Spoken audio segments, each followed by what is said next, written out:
Hello students, welcome to next gen computer. Students, आज के हमारे इस वीडियो लेक्चर में हम आपके JOIT से रिलेटेड क्वेश्चन पेपर को डिस्कस करने जा रहे हैं। और स्टूडेंट्स, आपके जैसा कि आप यहाँ पर देख भी पा रहे होंगे, आपके इस बुकलेट में टोटल क्वेश्चन आपको 170 दिए गए हैं और हर एक क्वेश्चन आपका हाफ मार्क्स का है। और टोटल जो पासिंग मार्क्स आपको इसमें लेने हैं वो 85 है। और आपको इसमें टोटल जो टाइमिंग दिया गया है वो 2 घंटे के लिए दिया गया है। So students, junior office assistant के टेस्ट से रिलेटेड जो ये क्वेश्चन पेपर हम यहाँ डिस्कस करने जा रहे हैं, आपके सैम्पल पेपर्स, ये आपके पिछले टेस्ट में भी आ चुके हैं और उन्हीं क्वेश्चंस को हम यहाँ पर डिस्कस करेंगे। अभी फ़िलहाल हम यहाँ पर सिर्फ 10 क्वेश्चंस ही लेकर के चलेंगे जिसे हम डिस्कस करेंगे और ये आपके IT से रिलेटेड है। सो यहाँ पर देखिएगा स्टूडेंट, सबसे पहला क्वेश्चन दिया गया है आपको, the primary goal of a computer system is to turn data into. I hope so आप इस क्वेश्चन को समझ पा रहे होंगे। आपको यहाँ पे देखिए फिर बता रहा है कि एक कंप्यूटर प्रणाली का प्राथमिक लक्ष्य डेटा को डैश में बदलना होता है। तो यहाँ पर इस क्वेश्चन में स्टूडेंट हमें सबसे पहले ये समझना ज़रूरी हो जाता है कि हम डेटा किसको कहते हैं। ओके, मतलब आपको इसे अगर हम एक सिंपल डेफिनेशन में कहें तो यहाँ पर ये पूछ रहा है कि बताइए जो एक कंप्यूटर होता है उसका जो मेन उद्देश्य होता है वो क्या होता है, वो जो डेटा है वो डेटा को किस में बदलता है, वो मेन एम आपको इसको बताना है। ठीक है, तो यहाँ पर हमें ये समझना ज़रूरी हो जाता है कि हम डेटा किसको कहते हैं, तभी तो हम बता पाएंगे कि कंप्यूटर में जो डेटा होता है वो किस में कन्वर्ट होता है। ओके स्टूडेंट, तो थोड़ा सा हम यहाँ पे इस डेटा वर्ड को समझ लेते हैं कि डेटा क्या होता है। सो देखिए, हम यहाँ पर डेटा की डेफिनेशन को कंसिडर करते हैं जैसा कि यहाँ पे आपको बता रहा है। देखिए, मैं थोड़ा सा आपको यहाँ पर हाईलाइट करना चाहूँगी। यहाँ पे आपको डिफ़ाइन कर रहा है, डेटा को हम एज एन एग्जाम्पल कंसिडर करते हैं। ठीक है, देखिए एज एन एग्जाम्पल आपको बता रहा है Hero Honda Splendor black 42,000 3 years. ये जो सारी टर्म्स होती हैं यही डेटा कहलाती हैं। ओके, देखिए स्टार्टिंग में आपको बता रहा है data may be defined as any collection of raw facts and figures. Okay, collection of raw facts and figures को ही हम डेटा कहते हैं। तो यहाँ पे देखिए रॉ फैक्ट्स एंड फिगर्स क्या है, like Hero Honda Splendor black 42,000 3 years, ये सारी टर्म्स यहाँ पे डेटा कहलाती हैं क्योंकि we can not understand the meaning of these terms. Okay, देखिए यहाँ पे आपको बता रहा है यहाँ पे थोड़ा सा आप एडिट कर लीजिएगा, कैन के बाद यहाँ नॉट आना था जो कि मुझसे यहाँ पे छूट गया है। So you can not understand the meaning of these terms unless they are arranged under different headings. ठीक है, और देखिए जो यहाँ पे मेन बात है ना वो ये है स्टूडेंट कि जो डाटा होता है ना वो डाटा इंफॉर्मेशन के लिए रॉ मटेरियल के रूप में काम करता है। ठीक है, so data serves as a raw material for the information. और इसे क्यों प्रोसेस करवाया जाता है, इंफॉर्मेशन को प्राप्त करने के लिए। So it is process to get the information. देखिए अब आगे आपको इंफॉर्मेशन के बारे में भी बता रहा है। इंफॉर्मेशन क्या है, information is the processed form of data. यहाँ पे फॉर की जगह आप फॉर्म कर लीजिएगा। ठीक है, so what is information, information is the processed form of data. ठीक है, डाटा की प्रोसेसिंग फॉर्म को ही हम इंफॉर्मेशन कहते हैं। ओके, सो यहाँ पर आप देखिए हम फिर से अपने क्वेश्चन पर आ रहे हैं। ओके, मैं इसको क्लियर कर रही हूँ यहाँ से। अब देखिए हम फिर से अपने क्वेश्चन पे आ रहे हैं, क्वेश्चन पेपर पे आ रहे हैं। यहाँ पे देखिए आपको बताया गया है कि बताइए जो एक कंप्यूटर होता है उसका प्राइमरी गोल क्या होता है। ठीक है, वो डाटा को किस में कन्वर्ट करता है। तो आपको यहाँ पे ऑप्शन दे रहा है आइडियाज, सजेशंस, इंफॉर्मेशन और रिपोर्ट्स। तो अभी हमने पीछे पढ़ा ना, डाटा जो हमारा कंप्यूटर सिस्टम होता है वो डाटा को किस में कन्वर्ट करता है, वो डाटा को बताइए आप क्या लगता है आपको किस में कन्वर्ट करता है, तो वो डाटा को इंफॉर्मेशन में कन्वर्ट करता है। So C part is the right answer. Okay, उसके बाद देखिए नेक्स्ट जो क्वेश्चन यहाँ पे देखिए मैंने आपको यहाँ पे बताया था ना, देखिए यहाँ पे मैंने आपको बताया था डाटा क्या करता है।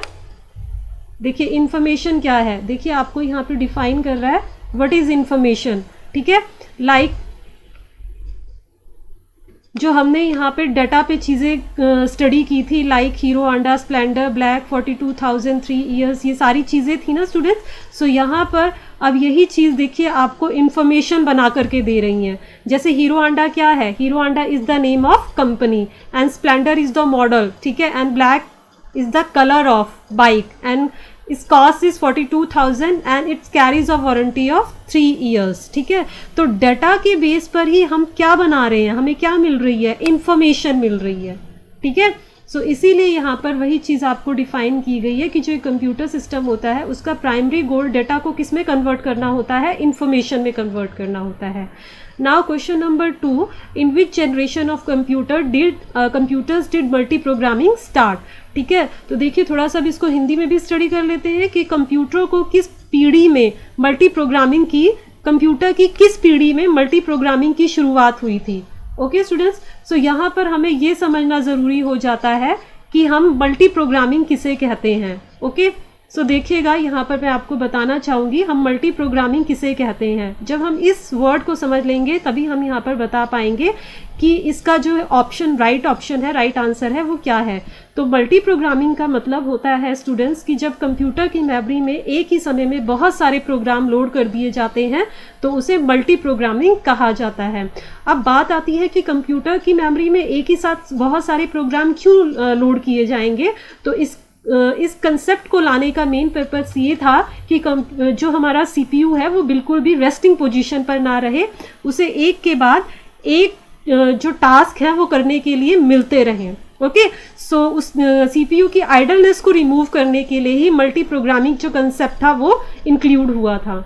सो अब यहाँ पर वही बता रहा है आपको कि बताइए कौन सी जनरेशन में, ठीक है, जो मल्टी प्रोग्रामिंग थी वो शुरू हुई थी। तो देखिए यहाँ पे आपको बता रहा है, आपको 4 ऑप्शन है, first generation, second generation, third generation and fourth generation. तो देखिए अब थोड़ा सा हम यहाँ पे ये स्टडी कर लेते हैं कि जनरेशन क्या होती हैं। ठीक है, तो कंप्यूटर की जो डेवलपमेंट के बेसिस पे स्टूडेंट टोटल जनरेशन आई थी कंप्यूटर के इतिहास में, वो टोटल 5 जनरेशन थी। ठीक है, तो देखिए हम यहाँ पे थोड़ा सा थ्योरेटिकल स्टडी कर लेते हैं। सो ये देखिए हमारे कंप्यूटर की जनरेशन है, जो हम थोड़ा सा ओवरव्यू लेंगे, इसका ज़्यादा डिटेल में हम नहीं जाएंगे। ठीक है स्टूडेंट्स, देखिए ये हमारी जनरेशन ऑफ कंप्यूटर्स हैं। ठीक है, टोटल कितनी थी स्टूडेंट्स, ये 5 थी। देखिए सबसे पहली है फर्स्ट जनरेशन जिसका पीरियड था 1940 टू 1956 और इसमें 2 टेक्नोलॉजी का यूज़ किया गया था। पहली थी हार्डवेयर टेक्नोलॉजी और दूसरी थी सॉफ्टवेयर टेक्नोलॉजी। हार्डवेयर टेक्नोलॉजी जो इसमें यूज़ की गई थी वो थी वैक्यूम ट्यूब्स और सॉफ्टवेयर टेक्नोलॉजी के अंतर्गत इसमें on the basis of development ही हम ये सारी चीज़ें डिस्कस कर रहे हैं स्टूडेंट। ठीक है, और सॉफ्टवेयर टेक्नोलॉजी के बेसिस पर स्टूडेंट जो इंस्ट्रक्शंस होती थी वो मशीन लैंग्वेज में 0 और 1 की कोडिंग की फॉर्म में लिखी जाती थी। ठीक है, अब नेक्स्ट हम आगे आते हैं। देखिए ये फर्स्ट जनरेशन के कंप्यूटर के आपको यहाँ पे जो इमेजेस हैं वो भी दिखाई दे रही होंगी, साइज में कितने बड़े बड़े हैं। और देखिए जो टेक्नोलॉजी थी वो वैक्यूम ट्यूब यहाँ पे बताई जा रही है। देन सेकंड जनरेशन में 1956 टू 1963 इसका पीरियड रहा और हार्डवेयर टेक्नोलॉजी इसमें ट्रांजिस्टर यूज़ किए जाते थे। देखिए ट्रांजिस्टर का यहाँ पे इमेज भी बनी हुई है। और जो सॉफ्टवेयर टेक्नोलॉजी थी ना वो इसमें क्या इस्तेमाल की गई, इसमें असेंबली लैंग्वेज और हाई लेवल लैंग्वेजेस इस्तेमाल की गई। लाइक देखिए यहाँ पे आपको बता रहा है लाइक फॉर्ट्रैन, कोबोल, ये सारी लैंग्वेजेस इसमें इस्तेमाल की गई। ओके, उसके बाद नेक्स्ट हम मूव ऑन करते हैं थर्ड जनरेशन के ऊपर। तो थर्ड जनरेशन में देखिए आपको यहाँ पे बता रहा है इसका जो पीरियड था वो था 1964 टू 1971 और इसमें जो हार्डवेयर टेक्नोलॉजी थी वो कौन सी यूज हुई, दैट इज इंटीग्रेटेड सर्किट। और इस जनरेशन में देखिए अब आ गया ना यहाँ पे कि मल्टी प्रोग्रामिंग जो थी वो कौन सी जनरेशन में इस्तेमाल हुई थी, तो मल्टी प्रोग्रामिंग का इस्तेमाल थर्ड जनरेशन में किया गया था। ठीक है, इसको एज ए पूरा जो इसका पूरा नाम दिया जाता है वो दिया जाता है मल्टी प्रोग्रामिंग ऑपरेटिंग सिस्टम। और मैंने आपको बताया कि वो क्या होते हैं, जिस मल्टी प्रोग्रामिंग ऑपरेटिंग सिस्टम वो ऑपरेटिंग सिस्टम होते हैं जिसमें एक ही समय पर कंप्यूटर की मेमोरी में बहुत सारे प्रोग्राम लोड कर दिए जाते हैं ताकि जो हमारा सीपीयू है उसे किसी भी तरह के काम को करने के लिए, किसी भी तरह के टास्क को परफॉर्म करने के लिए वेटिंग पोजीशन पर ना रहना पड़े, उसे इंतज़ार ना करना पड़े। ठीक है, उसके बाद नेक्स्ट है यहाँ पे आपको फोर्थ जनरेशन दिया गया है 1972 टू 2010 और देखिए इसमें जो हार्डवेयर टेक्नोलॉजी यूज हुई थी वो थी LSI and VLSI and LSI stands for large scale integration and VLSI stands for very large scale integration. यहाँ पे आप ध्यान से स्टडी कर सकते हैं। ओके, और देखिए फोर्थ जनरेशन में माइक्रो प्रोसेसर का यूज़ होने लग पड़ा था। देखिए यहाँ पे डायग्राम भी, यहाँ पे इमेज भी आपको दिखाई दे रही होगी। माइक्रो प्रोसेसर है जिसे कि हम CPU भी बोलते हैं। ठीक है, और इसमें जो सॉफ्टवेयर टेक्नोलॉजी थी वो कौन सी यूज़ हुई, इसमें बहुत सारे नए operating system like MS DOS, ठीक है, Microsoft disk operating system and MS Windows develop हुई। ठीक है। और इस जनरेशन में जो थे ना, इस जनरेशन के जो कंप्यूटर्स थे स्टूडेंट्स, वो GUI को सपोर्ट करने लगे थे। और GUI का मतलब क्या होता है students? GUI stands for graphical user interface. Okay, उसके बाद नेक्स्ट 5th जनरेशन है। तो 5th जनरेशन का टाइम पीरियड जो था वो 2010 से और अभी प्रेजेंट तक का समय इसमें काउंट किया जाता है। और हार्डवेयर टेक्नोलॉजी इसकी क्या थी स्टूडेंट? वो थी VLSI एंड ULSI। तो VLSI तो हम अभी पीछे भी डिस्कस कर चुके हैं, very large scale integration, and ULSI stands for ultra large scale integration. देखिए यहाँ पे आपको डिफाइन कर रहा है। ओके, और इसके साथ साथ 5th जनरेशन में क्या हुआ? आर्टिफिशियल इंटेलिजेंस आई। तो उसे एज अ फुल फॉर्म में AI को क्या कहा गया? Artificial intelligence. ठीक है, देखिए यहाँ पे रोबोट का डायग्राम बना हुआ है ना, बिल्कुल लाइक अ ह्यूमन बीइंग दिखाई देते हैं, और काम किसकी तरह करते हैं? ह्यूमन बीइंग की तरह ही करते हैं। सो इसीलिए इसको आर्टिफिशियल इंटेलिजेंस कहा जाता है, क्योंकि इसमें प्रोग्रामिंग कर दी जाती है। ओके स्टूडेंट्स, अब हम यहाँ पे देखिए आपको पूछा गया ना, in which generation of computer did multi programming start. ठीक है, तो किस में शुरू हुई थी मल्टी प्रोग्रामिंग? तो मल्टी प्रोग्रामिंग हमारी शुरू हुई थी, हमने अभी पीछे स्टडी किया ना, किस में शुरू हुई थी? 3rd generation. So right answer is the 3rd generation. Okay students, उसके बाद नेक्स्ट अब हम यहाँ पे स्टडी करेंगे question number 3, which is the smallest of the following computers. ठीक है, आपको बताना है कि यहाँ पर जो 4 ऑप्शन आपको दिए गए हैं, इनमें से सबसे छोटा, ठीक है, कंप्यूटर कौन सा है? तो लैपटॉप तो यानी वो हुआ जो जिसको कि हम कहीं अपने गोद पर रखकर भी काम कर सकते हैं। लैप यानी गोद और टॉप यानी उसके ऊपर। ठीक है, तो लैपटॉप इसमें सबसे छोटा है। या नोटबुक, तो नोटबुक लाइक अ किताब, जिसे आप हाथ में भी लेकर के उसके ऊपर काम कर सकते हैं। जैसे आपका फ़ोन है तो फ़ोन को आप हाथ में भी रखते हैं। और टच स्क्रीन जो हमारे इसके अलावा आपको यहाँ पे डिफाइन किया गया है डेस्कटॉप क्या होता है? जिसमें अलग से कैबिनेट होता है, अलग से डेस्क होती है, उसके टॉप पे जो है वो कंप्यूटर रखा जाता है। तो कितना बड़ा स्पेस वो ऑक्यूपाई करता है। उसके ऊपर कीबोर्ड होता है, तो हर पेरिफेरल उसमें अलग अलग अटैच होता है। उसके वर्क स्टेशन है, वर्क स्टेशन कंप्यूटर वो होते हैं जो बड़े बड़े सर्वर एरियाज के लिए यूज़ किए जाते हैं। तो अब आपको यहाँ पे बताना है कि बताइए इन चारों ऑप्शन में से आपका ऐसा कौन सा है जो सबसे छोटा है। तो यहाँ पर हमारा राइट आंसर क्या होगा स्टूडेंट? इट्स ऑब्वियस, कौन सा है? वो है हमारा notebook. So B part is the right answer. Okay student, इसके बाद नेक्स्ट क्वेश्चन हम यहाँ पे डिस्कस करेंगे, क्वेश्चन नंबर 4। थोड़ा सा मैं इसको यहाँ पे मिनिमाइज कर रही हूँ। ठीक है, अब इसके बाद नेक्स्ट हमें यहाँ पर दिया गया है क्वेश्चन नंबर 4। तो बताइए जनरली विच बटन। ओके स्टूडेंट्स, एक मिनट में थोड़ा सा यहाँ पे इसको क्लियर कर लेती हूँ, क्योंकि यहाँ पे व्यू क्लियर नहीं हो रहा है हमें। ओके, अब हम यहाँ पे क्वेश्चन नंबर 4 डिस्कस करते हैं। बताइए generally which button of the mouse is used for okay. ठीक है, आपको बताना है कि माउस का कौन सा बटन ओके के लिए सबसे उपयुक्त इस्तेमाल किया जाता है। ठीक है, सो अब थोड़ा सा इसे भी हम थ्योरेटिकल डिस्कस कर लेते हैं। देखिए यहाँ पे हम माउस से रिलेटेड टॉपिक को थोड़ा सा डिस्कस करेंगे, फिर उसके बाद हम उसके ऑप्शंस पर आएंगे। तो देखिए ये हमारा माउस है। ओके, और यहाँ पर माउस को टोटल कितने हिस्सों पर डिवाइड किया गया है? 3 हिस्सों में डिवाइड किया गया है। ठीक है, फर्स्ट, सेकंड, और ये बीच का जो इसका पार्ट है ये इसका 3rd पार्ट है। ठीक है, जो ये वाला पार्ट है इसको हम बोलते हैं लेफ्ट क्लिक। ओके, और इस वाले पार्ट को बोला जाता है राइट क्लिक, और जो बीच में स्क्रॉलिंग व्हील आपको दिखाई दे रहा है इसको हम बोलते हैं स्क्रॉल बटन या स्क्रॉलिंग बटन। ठीक है, सो आपको यहाँ पर क्वेश्चन में यही पूछा गया है कि बताइए, देखिए अब फिर से हम अपने क्वेश्चन पर जा रहे हैं। बताइए जनरली ऐसा कौन सा बटन है जिसका यूज जो है वो ओके के लिए किया जाता है। So what is the right answer? Okay, तो यहाँ पे हम शो करवा देते हैं कि हमारा राइट आंसर क्या है, दैट इज लेफ्ट। ओके, सो अब नेक्स्ट क्वेश्चन हम यहाँ पे देखते हैं। इसको मैं मिनिमाइज कर रही हूँ यहाँ पे। ओके, नेक्स्ट है हमारा क्वेश्चन नंबर 5। यहाँ पे आपको बताना है which device can understand difference between data and programs. ठीक है, तो ऐसा कौन सा डिवाइस है जो डाटा और प्रोग्राम के बीच के जो उसके डिफरेंस होते हैं उन्हें पहचान सकता है। ठीक है, तो डाटा क्या होता है? मैंने आपको अभी पहले ही हम सबसे पहले क्वेश्चन नंबर 1 पे डिस्कस कर चुके हैं कि data itself may not convey any meaning. ठीक है, data serves as a raw material for the information. Collection of raw facts and figures is called data. ठीक है, और प्रोग्राम क्या होते हैं? Set of instructions is called a program. ठीक है, इंस्ट्रक्शन से मिलकर के ही प्रोग्राम बनते हैं। तो आपको बताना है ऐसा कौन सा डिवाइस है, ठीक है, जो डाटा और प्रोग्राम के बीच के डिफरेंसेस को, उसके भेद को, ठीक है, समझता है। तो it's obvious micro processor. CPU ही वो डिवाइस है जो डाटा और प्रोग्राम के बीच के डिफरेंसेस को समझता है। ओके, तो यहाँ पे हम अपना आंसर जो है वो चेक मार्क लगा लेते हैं। वो कौन सा है हमारा, वो है हमारा micro processor. So D part is the right answer. Okay student, next यहाँ पर आपको क्वेश्चन नंबर 6 दिया गया है। बताइए which of the following is a part of the system unit. ठीक है, आपको यहाँ पे बताना है कि यहाँ पर जो आपको 4 ऑप्शन दिए गए हैं, ठीक है, तो इनमें से कौन सा सिस्टम यूनिट का हिस्सा है। तो सिस्टम यूनिट का हिस्सा कौन है, फ्लॉपी डिस्क है, मॉनिटर है, सीडी रोम है या सीपीयू है। So CPU is the right answer. Okay, system unit का हिस्सा कौन है, वो सीपीयू है। ठीक है, CPU stands for central processing unit.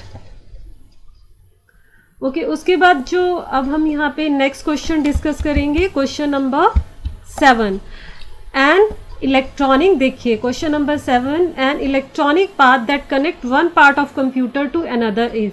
ठीक है, आपको वो इलेक्ट्रॉनिक पाथ यानी रास्ता, ठीक है, आपको वो इलेक्ट्रॉनिक पाथ बताना है जो कि कंप्यूटर के एक हिस्से को दूसरे हिस्से से, ठीक है, क्या करता है, जोड़ता है। वन पार्ट ऑफ कंप्यूटर, ठीक है, कंप्यूटर के एक हिस्से को दूसरे हिस्से से जोड़ता है।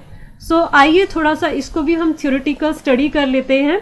सो देखिएगा स्टूडेंट, यहाँ पर थोड़ा सा हम इमेजेस के माध्यम से इस कंसेप्ट को डिस्कस करेंगे। देखिए ये जो यहाँ पर आपको इमेज दिखाई दे रही है, ये हमारा क्या है, ये है हमारा माइक्रो प्रोसेस, ये हमारा क्या है, मदरबोर्ड। ओके, और मदरबोर्ड के ऊपर ये बहुत सारे एक्स्ट्रा डिवाइसेस हैं जो कि इसके साथ अटैच हैं। ठीक है, तो उसके बाद नेक्स्ट जो यहाँ पर देखिए, जैसे सीपीयू है, तो सीपीयू हमारा कहाँ पर अटैच होता है, देखिए ये यहाँ पे इसके लिए जगह बनी हुई है, तो मदरबोर्ड के इस हिस्से के साथ ही यहाँ पर अटैच होता है। उसी तरह से वीडियो कार्ड जो है वो इस स्लॉट पे अटैच होता है। ठीक है, सीडी और डीवीडी रीडर जो है वो यहाँ पर अटैच होता है, हार्ड डिस्क। ठीक है, तो ये सारे अलग अलग स्लॉट दिखाए गए हैं। वायरलेस अडेप्टर हमारे इस स्लॉट पे अटैच होता है। ठीक है, पावर सप्लाई के लिए ये वाला स्लॉट बना हुआ है। मेमोरी जो है, मेमोरी और रैम है हमारी, ये मेमोरी रैम जो है वो इस स्लॉट्स पे अटैच हो जाती हैं। ओके, तो अब यहाँ पर उसके बाद जो नेक्स्ट हमारा यहाँ पर देखिए जो इमेज दी गई है, ये दी गई है, आपको यहाँ पे पूछा गया है कि बताइए ऐसा कौन सा इलेक्ट्रॉनिक पाथ है जो कंप्यूटर के एक हिस्से को दूसरे हिस्से से जोड़ता है। तो देखिए ये जो यहाँ पे सेकंड जो इमेज आपको यहाँ पर दिखाई दे रही है, यही हमारे वो इलेक्ट्रॉनिक पाथ हैं। ठीक है, जो कि कंप्यूटर के एक हिस्से को दूसरे हिस्से से जोड़ते हैं। ठीक है, तो जैसे देखिए ये हमारी डाटा केबल है जो डाटा को लेकर के जाती हैं। ठीक,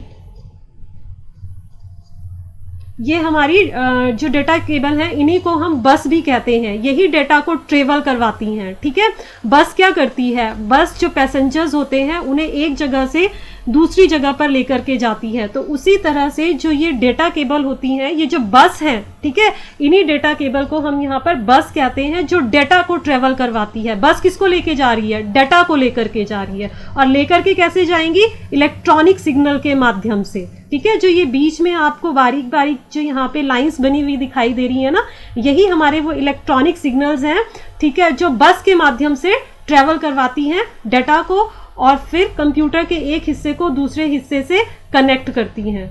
ओके स्टूडेंट्स, सो यहाँ पर आपको बताया गया है, बताइए कौन सा इलेक्ट्रॉनिक पाथ है, आपसे पूछा जा रहा है, जो कि कंप्यूटर के एक हिस्से को दूसरे हिस्से से कनेक्ट करता है, जोड़ता है। तो वो कौन है स्टूडेंट, हमने अभी पीछे डिस्कस किया ना, वो कौन है, वो बस है।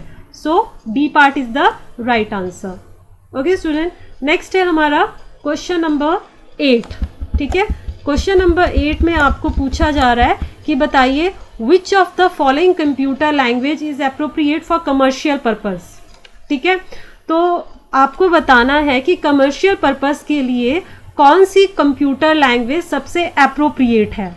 ओके, सो पास्कल, कोबोल, बेसिक या फॉर्ट्रैन। ठीक है, तो कौन सी है स्टूडेंट? ओके, गैस कीजिए कौन सी हो सकती है। सो वो है हमारी कोबोल। ठीक है, COBOL stands for common business, ठीक है, ओरिएंटेड लैंग्वेज। ओके, कौन सा है? Common business oriented language. Okay, so B part is the right answer. आप इसे लिख भी लीजिएगा। ठीक है, common business oriented, ORIENTED oriented language. Okay, next है हमारे पास क्वेश्चन नंबर 9। तो यहाँ पर आपको पूछा गया है कि बताइए the smallest unit of computer memory is called. ठीक है, जो कंप्यूटर की मेमोरी की जो सबसे छोटी यूनिट होती है ना, कंप्यूटर मेमोरी की सबसे छोटी यूनिट यानी इकाई क्या है, आपको वो बतानी है। That is byte, bit, megabyte या नन ऑफ दीज। तो आइए थोड़ा सा हम इसे भी थ्योरेटिकल देख लेते हैं। तो जैसा कि यहाँ पे मेमोरी के जो डिटेल्स हैं वो आपको यहाँ पर दी जा रही हैं। ठीक है, तो देखिए यहाँ पे देखते हैं हम मेमोरी की डिटेल में। देखिए सबसे पहले क्या आता है, वो आता है बिट, उसके बाद दूसरे नंबर पर निबल आता है, फिर बाइट, उसके बाद केबी, फिर एमबी, फिर जीबी, और इसी तरह से और भी बहुत सारे साइज आते हैं। तो आपको बताना है कि कंप्यूटर की मेमोरी का सबसे छोटा साइज क्या है। दैट इज सबसे पहला कौन सा है? बिट। ओके, सो यहाँ पर वही क्वेश्चन है, the smallest unit of computer memory is called. ठीक है, कंप्यूटर की सबसे स्मॉलेस्ट यूनिट उसकी मेमोरी की कौन सी कहलाती है? That is bit. ठीक है, so B part is the right answer. Okay student, so यहाँ पे हमने इस ऑप्शन को चेक मार्क लगा दिया। ओके, इसके बाद अब हमारा लास्ट क्वेश्चन है, क्वेश्चन नंबर 10। ठीक है, यहाँ पर आपको पूछा जा रहा है कि बताइए a compiler translates a program written in a high level language into, ठीक है, मशीन लैंग्वेज, एन एल्गोरिथम और डीबग प्रोग्राम या नन ऑफ दीज। ठीक है, आपको बताना है कि जो एक कंपाइलर होता है ना, वो किसी भी तरह के प्रोग्राम को जो कि हाई लेवल लैंग्वेज में लिखा गया होता है। ठीक है, compiler translates a program, compiler किसी भी तरह के प्रोग्राम को ट्रांसलेट्स करता है written in a high level language into, ऐसा प्रोग्राम जो हाई लेवल लैंग्वेज में लिखा गया है। ठीक है, एक कंपाइलर एक ऐसा प्रोग्राम जो कि एक हाई लेवल लैंग्वेज में लिखा गया है उसे कौन सी लैंग्वेज में कन्वर्ट करता है। ठीक है, सो मशीन लैंग्वेज में या एल्गोरिथम में या डीबग प्रोग्राम में या नन ऑफ दीज में। तो इसका हमारा जो राइट आंसर है स्टूडेंट्स वो क्या है? That is machine language. Okay, जो हमारा कंपाइलर होता है वो हाई लेवल लैंग्वेज में लिखे गए प्रोग्राम को किसमें ट्रांसलेट करता है? मशीन लैंग्वेज में। यहाँ पर आपको ये समझना ज़रूरी हो जाता है स्टूडेंट्स कि जो एक कंपाइलर होता है वो होता क्या है? कंपाइलर एक ट्रांसलेटर है। ठीक है, जो किसी भी तरह के प्रोग्राम की ट्रांसलेशन करता है। ठीक है, तो ये क्या करता है कि हाई लेवल लैंग्वेज के प्रोग्राम को कौन सी लैंग्वेज में कन्वर्ट करता है? मशीन लैंग्वेज में। मशीन लैंग्वेज में क्यों करता है स्टूडेंट कन्वर्ट? क्योंकि हमारा जो कंप्यूटर है वो क्या है? वो एक मशीन है, और मशीन को किसकी भाषा समझ में आएगी? मशीन की भाषा ही समझ में आएगी। इसीलिए वो हाई लेवल लैंग्वेज के प्रोग्राम को मशीन लैंग्वेज में कन्वर्ट करता है। ओके स्टूडेंट्स, और यदि इससे रिलेटेड आपको डिटेल स्टडी करनी है तो आप हमारे वीडियो लेक्चर में जाकर के भी जो है इसकी डिटेल को स्टडी कर सकते हैं। ठीक है, और इसके लिए हम आपको लिंक डिस्क्रिप्शन भी यहाँ पर बता देंगे। ठीक है, जनरेशन का ये लेक्चर है जो कि आपको हमारे वीडियो लेक्चर में मिल जाएगा। ओके, सो यही थे स्टूडेंट्स आज का हमारे वो 10 क्वेश्चंस जो हमने आज के हमारे इस वीडियो लेक्चर में डिस्कस किए हैं।